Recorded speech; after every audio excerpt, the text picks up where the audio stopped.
Excuse me, ma'am. Yes. How many bags of meat did you get? I think you just was supposed to have a bag of chicken. I see steaks. The caption says, "Woman snaps after EBT card declines at nail salon. Food stamp meltdowns." Was that a G-Wagon?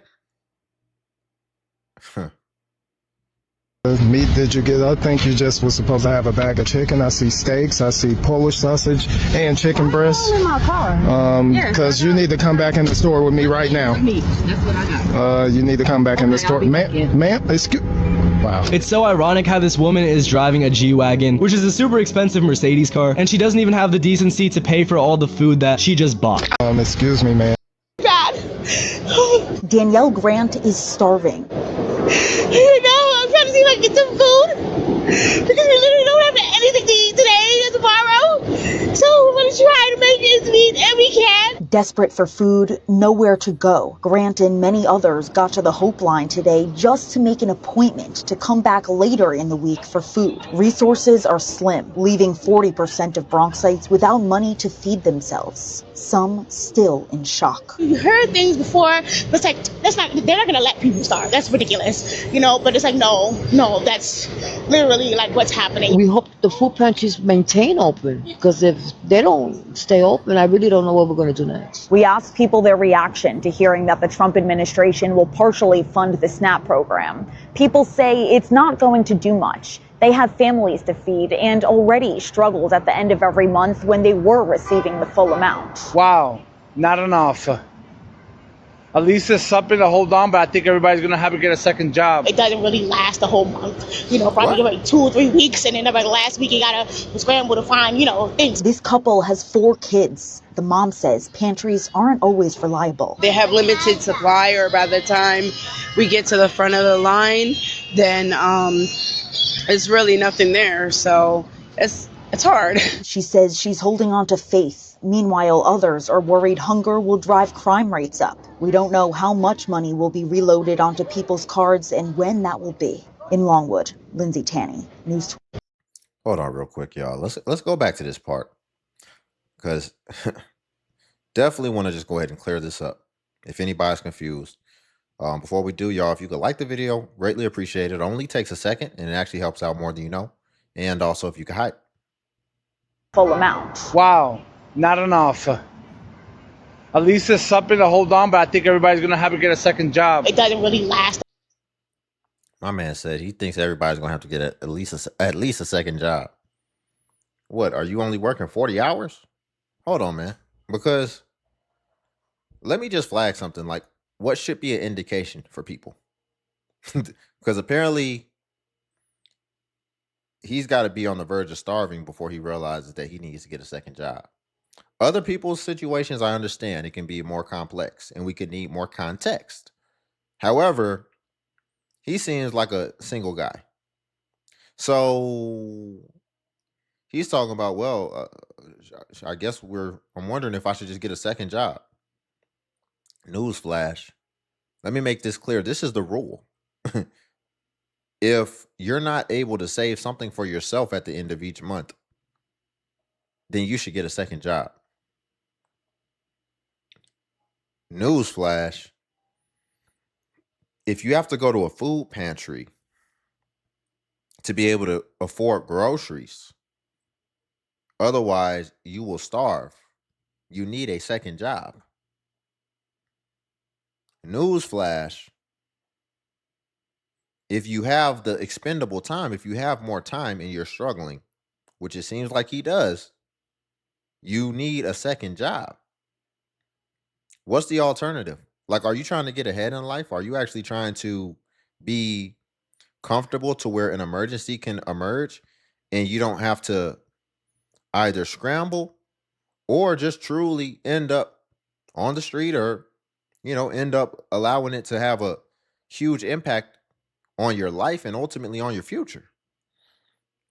That is the rule. If you're not putting something away for yourself, i.e. and ideally for retirement, then you probably either need a second job, you need to try to be using your time to be able to build some skills so that in a certain amount of time, your income will improve and you can predict that and you can forecast that, yes. The bottom line is you need to be doing something with that extra time. What are you doing? And that's what we have to start uncovering. That's what we have to start understanding. Again, y'all, if you could like the video, I greatly appreciate it. Only takes a second, and it helps out more than you know.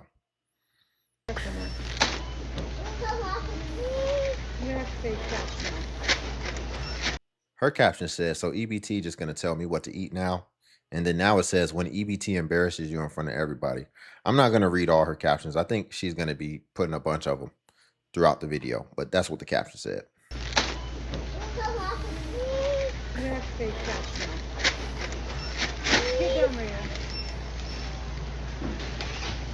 Ridiculous. This is ridiculous. I can't do this. She said, now I got to pay my hard-earned cash. Chip. Give me the chip. Give me the food. I can't read no more. Okay, I am probably going to read her captions. They're kind of funny. She said, this is not the government assistance I signed up for. Only these. That's ridiculous.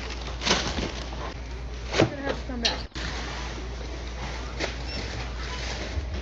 Do it again. Okay, we're only going to be able to get the vegetables. Then we'll fix the turkeys out. You know, there used to be a time in our country when pride, what was like a big deal. When Americans had pride, we had work ethic. I can remember when I was a little kid and living with a single parent, my father. And my dad literally worked a day job and then worked at night. Had 2 jobs. You know why? Because he refused to live off welfare. He refused it. And now these people are so entitled that they're pissed off that the government and EBT won't pay for their energy drinks, their chips, and their candy. This is not the government assistance that I signed up for. Well, here's a bonus. You can go get a job, get off your ass, and you can eat like the rest of us. Or you can learn to cook. Dang, that might be the universal face for when you're just like tired of nonsense. See, now that I do these videos, I can start to see some of my facial expressions that I make and what other people can see from their side. And he made the exact same facial expression I make when I'm reviewing some of this stuff. Look, entitled here we go. That they're pissed government assistance that I signed up for. This face right here. And then wait for it. And then the head shake. Here's I watched some of the stuff back and I'm like, I do that same thing. I'm like, I do that same thing because it's like, is that the fatigue? No, I'm just kidding. But yeah, I mean, here's the thing, right? Going back to that other guy, it's kind of like what he's saying. He witnessed his father. His father had a day job and a night job. And it ultimately just comes down to pride. Because that other guy's like, well, it looks like, do I need to get a second job? You need somebody to tell you that? Does he have a family? Like, what is he going to his wife? Like, babe, should I get a second job? Is she gonna have to be the one to tell you? How about you take initiative and do what needs to be done? It's just that simple. That's the pride. That's it. A lot of people out here just standing around waiting to be told something. And then even when you tell them, they still don't want to hear it. If it's really going to make them uncomfortable, is what the main thing is. Okay, for everyone who gets food stamps, listen to me. This is what I bought with my food stamps. I know it may not be food, but... Wait a second! You can use your food stamps to buy a rice cooker? A rice cooker. Snap applied, so it shows at Walmart for $46.88. Literally bought a rice cooker with food stamps for $46.88, and it's gonna be delivered on Wednesday. Come on. Rice lasts a long time, so if I have a rice cooker, I'm making good choices here. So if you got food stamps, if you don't got food stamps, go spend your own hard-earned money. I don't care. Whatever. But if you've got food stamps, Snap applied, free rice cooker. Free. Because we don't pay for this. We don't pay for none of it. Jobs and Family Services does. So at the end of that video, like she said, So let me get this right. Let me get this straight. And here's a caveat I want to add to this too, because a lot of people don't know this, that these government assistance programs as well, they have something called a cash balance. So somebody might get food stamps, but they also might get a cash balance as well. So they could have, and these things, keep in mind, there's a lot of people who save these things and they allow these balances to accrue and they save them up and then they can convert it into real cash by trading it and bartering it with someone. But I digress. But the reason that I bring this up is because it's possible that we may be conflating things and she might have actually used her cash balance. And the government assistance will also give you a cash balance, and the cash balance is far more flexible because you can use it on anything. You could use it on car insurance. You could use it on clothes for your kids. So I'm wondering if that's maybe what she did, is use her cash balance. But again, it's like you're in destitution. It doesn't seem like you're being very resourceful with funds. You can go and watch a 2-minute YouTube video where they'll show you how to just make rice in a pot. All it is double parts water in proportion to the rice. And then you just scrape the bottom with a rubber spatula every once in a while so it doesn't stick. That could have went to more, to better things. Now, I mean, a rice cooker isn't the end of the world. Don't get me wrong. It's efficient. It'll save you some time. But shoot, if you saving some time, save that time so you could be working on a course or something, reading a book, so that you can ultimately be getting some skills to get off of this. Oh, here we go with this BS. So ain't nobody gonna talk about the way how they just put Houston, Texas on a diet for next year? Yeah, baby, you can't go up in there and get an RC no more on food stamps. Don't go in there looking for no zebra cake, baby. Don't go in there looking for, sports drink. You can't get that no more. Don't go in there looking for no Star Crunches, baby. Don't go in there looking for no Big Peach. Don't go in there looking for no Big Blue. You can't get another Dr. Pepper. You can't get a Coke on there, baby. Do you understand me? Because they done just put us on a goddamn on diet. Ever since Trump done been in that office, all he been doing is pimping that pen. That's it. I'm so tired of him. He didn't put that goddamn pen down. Because what you trying to say? You trying to say our back's still big? That's what you trying to say? Baby, you need to understand we got kids. And kids like to eat snacks. Yeah, of course kids like to eat snacks. Does that mean it's good for them? We are supposed to be teaching our children how to eat foods that are good for them. Since when is it okay to give your kid a bag of chips and a package of Oreos and call it dinner? People are saying kids like chips. Kids like junk food. Why can't our kids have these things? Use your money to buy it then. Use your food stamps to actually buy them food that you can cook actual meals out of. Why is this such a hard concept for people? We're going to get to the next clip because she gave enough commentary. But she said, is Trump trying to say that our backs are big? It's funny. I watched a clip a long time ago. And have you ever heard the Dora Explorer song where she's like, backpack, backpack? Man, this fool had a sound effect that he clicked and it said, big back, big back. Ah, people are creative, man. So, this EBT situation, SNAP, whatever you want to call it, it's of course it seems like it's becoming a huge problem, definitely amongst the women and stuff like that, that are capitalizing on this situation, because the majority of men can't even, can't even get those type of benefits. Because, society wants men, basically, we pay most of the taxes. Let's just keep this honest, through the significant jobs and other things. But listen, look here, man. The problem here is that in today's society, the reason why, most women are not buying these children nutritious food is because they don't want to. When you're using government assistance, EBT, SNAP, all this type of crap, you get a discount on food. I go to the grocery store and I buy food straight out with cash that I worked hard for. And for the people that actually are doing that way, we pay taxes and we do this, and the taxes that we're paying on our jobs and stuff like that, so it goes to help people. Now I'm not saying that I don't want anybody to have the proper help if they truly need it. Don't get me wrong.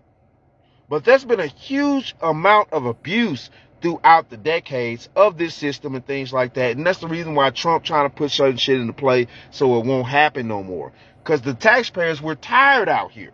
Okay, cool.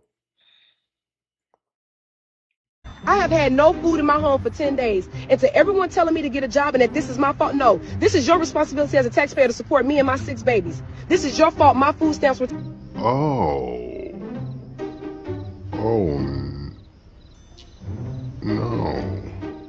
I have had no food in my home for 10 days. And to everyone telling me to get a job and that this is my fault, no. So I think that was AI. I'm almost completely sure that's AI. But understand this. The propaganda is getting crazy. See, people are stereotyping and they're adding more propaganda to what's already going on. To something that's real, but they're feeding it. They're adding more to it, apparently. Because this is a very common representation. And you can go back and you can watch the hundreds, maybe thousands at this point, of clips that we've reviewed. So it's getting so bad now that the AI done picked on it and the AI done started pushing it into the machine because it's just feeding the beast. It's already gotten started. And because this happens so concurrently and so normally, it's actually believable. If that little thing wouldn't have popped up to let us know Sora, it's actually believable. People can fall for this. Let me get this straight. Arizona had 400,000 people cut off the SNAP benefit, the food SNAP benefit. 400,000 people. They're going to say that there's fraud and go get a job or whatever else. But I want to remind you people that actually voted for this with the big, beautiful bill. And our military families, a lot of them are on food stamps. Them are disabled people, veterans. What are we doing here? What are we doing, people? Y'all voted this big, beautiful bill and then cut off all these people on their SNAP benefits. So, for instance, so now my question is, now that we got this shit. Doesn't she sound like she does not know what she's talking about? Like she sounds so unsure, don't she? When she's talking. Look, go back, watch this. Cut off. What are we doing, people? Y'all voted this big, beautiful bill and then cut off all these people on their SNAP benefits. So, for instance, so now my question is, now that we got... And that doesn't even address... She sounds unsure and like she don't know what she's talking about. And she's still... And that's with editing. You can watch the cuts that's happening. You don't see a lot of cuts on my videos, do you? I don't do that much editing, if any at all. So, for instance, so now my question is, now that we got this shit show going on over in the Middle East, what are we going to do about these people who are solely dependent on SNAP benefits to buy their food? Just let's talk about our military people that are deployed, gone, fixing to be, whatever. What are they supposed to do? Whatever. She don't know what she's talking about. about. Arizona is not an exception. It's a preview of what's going to end up happening with all the states. That's what's going to end up happening. Let that sink in. 400,000 people lost SNAP benefits in Arizona. It's all the same. Because you know what's funny? That what helped me pick up on it? See, I'm very keen when it comes to pattern recognition. I know pattern recognition very well. I understand that it's something that you have to pay attention to. Because she sounds like this other lady I've been reviewing lately, who is, it seems like, is trying to push something and trying to like be selective with her statistics and stuff. And I want you all to pay attention in the coming weeks of how we'll probably continue to hear the same messaging that I've been flagging, which is the, well, did you know that most are veterans? And what about disabled? And, but it sounds like when she's talking, like she's trying to remember something that she memorized, doesn't it? Like it sounds like she's trying to remember a playbook or a script that she done memorized for her to do the video, and then it's still she didn't even really prepare as good as she should. And you're gonna start hearing a lot of people probably saying the same little talking points and memorizations. Notice I don't talk for memorization. I'm just telling the truth. It's very easy. It can flow out very easily because I'm just speaking on what's real.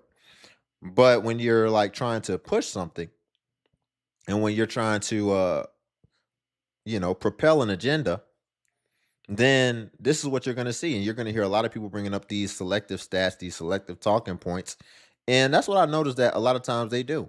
And see, it's very easy to challenge because they don't have any fluidity or any flexibility within the conversation, because if you get them to move away from their talking points or to dive deeper into their talking points, they can't because they just memorized it.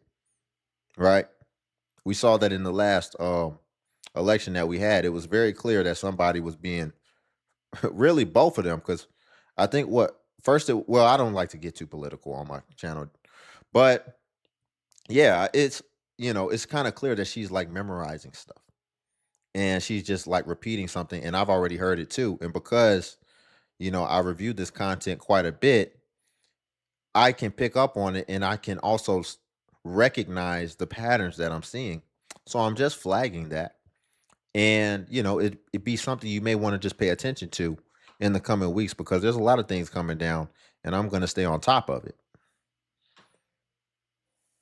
There are two major changes happening with the SNAP program that you need to know about. If you're new here, my name is Crystal. I am a social worker and a caseworker. I have been working in the social service field for over 10 years. I have also been working at the SNAP Food Stamp Public Aid Office for over 6 years. I process food stamp applications every day, and here are two major changes happening to the SNAP program in the month of October. The first one is, if you already receive SNAP benefits, you should expect an increase this month. Every October, people who receive SNAP benefits receive a slight increase. It's usually not nothing too significant, probably between $20 and $50. But in this economy, every dollar helps. The next change. Just to make sure you're clear, this is not an old video. This is a newer video.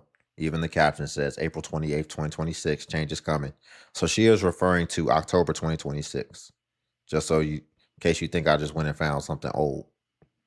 October, people who receive SNAP benefits receive a slight increase. It's usually not nothing too significant, probably between $20 and $50. But in this economy, every dollar helps. The next change is the income standard to qualify for SNAP benefits will receive an increase. That means if you recently applied for SNAP benefits and you were denied because your income was too high, you might want to apply again because the income to qualify for SNAP benefits has increased. So those are the two changes happening with the SNAP program this month. I have compiled a free ebook with the most frequently asked questions that I receive about the SNAP program.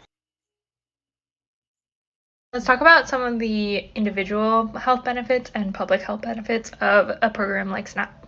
In summary, the Supplemental Nutrition Assisted Program is one of the largest, most feasible ways to reduce food insecurity and improve health outcomes among people with more limited incomes. All the figures I'm about to present are from an article on the Center of Budget and Policy Priorities. Y'all let me know if I'm just being if I'm just out of touch. Right? Y'all let me know. What in the hell is food insecurity? Is that what we call it now? Is that the PC version? Food insecurity? You're insecure about food? What does that mean? Food insecurity. I thought it was just starvation, hungriness. But now we call it food insecurity? Have we become so soft to where we have to always pad every word, every phrase, everything that's been used in communication, and we have to make it so cushy and dance around the words to this extent? Food insecurity? Oh my goodness. Are from an article on the Center of Budget and Policy Priorities about SNAP being linked with improved health outcomes and lower healthcare costs. This first figure is taken from the American Journal of Public Health article that essentially describes that there is a correlation between food insecurity as a risk factor to assess for cost-related medication underuse. Additionally, a longitudinal cohort study looked at how adults with food insecure households are more likely to visit the emergency room and have hospitalizations. Additionally, in an article in the journal Food Policy, they looked that SNAP participants have better self-reported health than non-participants, and additionally 3 fewer sick days per year. The National Council on Aging says that currently there's 6.5 million households with an adult over the age of 60 that participate in SNAP. Let's talk about 2 things I want to address. First one, just light, is this food insecurity thing. Because imagine you go to the doctor or somebody and they're like trying to diagnose you with food insecurity. It's like, no, doctor, I'm just hungry. I'm not insecure. You're trying to make this a mental health diagnosis. Like, no, my stomach is literally hungry. Now, the second thing, of course, is I just want to bring this up because I think that because you even see how people are being selective with stats, and again, I bring up the fact, oh, we're bringing up the veterans, and don't you know they're the most, and they act like the people who are abusing it, who are able-bodied, who just go and apply for it just to see what they can get, don't exist, and then will actually quit their jobs, leave their jobs, act a fool at their jobs, so that they can quit and then get incentivized to get more benefits. That doesn't exist. The people who are having a bunch of kids in order to multiply the effect and enhance the amount of benefits that they will get, that doesn't exist. So I say this to say, you see people are being selective with stats. Well, guess what? Imagine those people who are selective with stats that clearly have agendas. Imagine, let's just say they were the person who were conducting the research. Do you think that their biases and things wouldn't interfere with that? Do you think that something may come back that they don't agree with, that they don't want to get out, the same way they don't bring up the stats about the other segments that are very much egregious and very much in our face, right? But here's the thing about it. It's in our face. We can see it. You can bring up all these stats you want. I review this stuff all the time. It exists. We watch it. So I just say this to say, more and more, people are going to have to start being more skeptical about research. And even if you're debating with somebody and they're bringing up statistics or whatever the case, you really have to take it with a grain of salt, and you still really have to trust your eye test. Imagine somebody just come out with a statistic just in order to sway the masses in one way or the other. It would be a very effective manipulation tool, wouldn't it? So that's why I say you cannot overlook your discernment, overlook your discerning eye in today's society, because the US is more divided than it's probably ever been. So this is going to drip, and this is going to funnel into every different avenue that there is, every different industry, every different vertical. And you have to be aware of that, because it's very clear that people are trying to change the way certain things are perceived. You even see it sometimes in the school systems, where it's clear like they're trying to get a hold of your kids and put certain things in them as well, right? So what makes you think they don't want to try to sway you however they can, however effectively they can? So you have to be more skeptical about statistics, and I would even say don't lean on it too much, because you got to remember, we're more divided than we've ever been, and there are people who are clearly divided and clearly radical one way or the other, who can definitely sway the statistics and the research and conduct it in a way that aligns with where they're wanting to see things go. So that's the last thing I'll just leave this video with. Y'all, if you could like the video, I greatly appreciate it. Only takes a second, and it actually helps out more than you know. And also, if you could hype the video. Hype is a new feature that YouTube offers where it helps smaller content creators like myself. And basically, when you hype, it actually pushes us to the extent that it pushes the larger content creators. So you just press the hype button and it shows the points. And since I am a smaller channel, a smaller creator, we actually get more points per hype, and it was designed for smaller channels. And that's why we get more points. So your hypes go further, and you only get 3 a week. So if you want to invest them in me, I'd appreciate it. And then also Patreon's link below if you want to see self-improvement content as well. But until then, I'll catch you in the next video.